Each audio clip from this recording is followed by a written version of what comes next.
কালকে দেওরের ছেলের জন্মদিন ছিল, তাই তারই জন্মদিনের রান্নাবান্নার দায়িত্ব ছিল আমার ওপরে। এইবার রাত্রেবেলায় ওর কিছু বন্ধুবান্ধব আসবে, তার জন্য এনেছিল 4 কিলো মুরগির মাংস। এবার 4 কিলো মুরগির মাংস কতটা মশলা দেবো, কী দেবো, কিন্তু আমি বললাম দেখ অত মশলাপাতি দিতে হবে না, তোমরা দেখতেই পাচ্ছ 4 কিলো মুরগির মাংসে আমি কতটুকু মশলা দিয়েছি।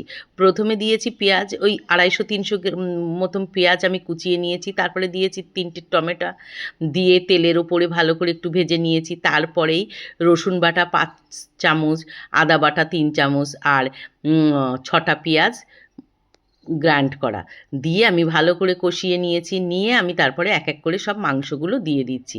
আর আমি কিন্তু এই মাংসটায় একদম জল দেব না, তোমরাও জল দিও না। যখন তোমাদের বাড়ি লোকজন আসবে একটু বেশি মাংস করবে। আর মাংসটা কিন্তু আমি বিরিয়ানির মশলা, টক দই, নুন, হলুদ, লঙ্কার গুঁড়ো দিয়ে ভালো করে মেরিনেট করে রেখেছি 2 থেকে 3 ঘন্টা, যাতে মাংসটা তাড়াতাড়ি সিদ্ধ হয়ে যায়।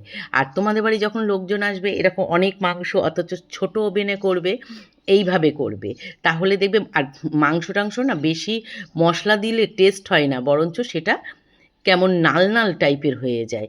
আর আমি মাংসটা হওয়ার মুখে আমি দিয়ে দিয়েছি আলু, ভেজে রাখা আলু। আলু ছাড়া মাংস তো ভাবাই যায় না। তারপরে মিট মশলা, শাহি গরম মশলা, এগুলো একটু দিয়ে ব্যাস আমি মাংস নামিয়ে নিয়েছি। কেমন হয়েছে আমার রান্না?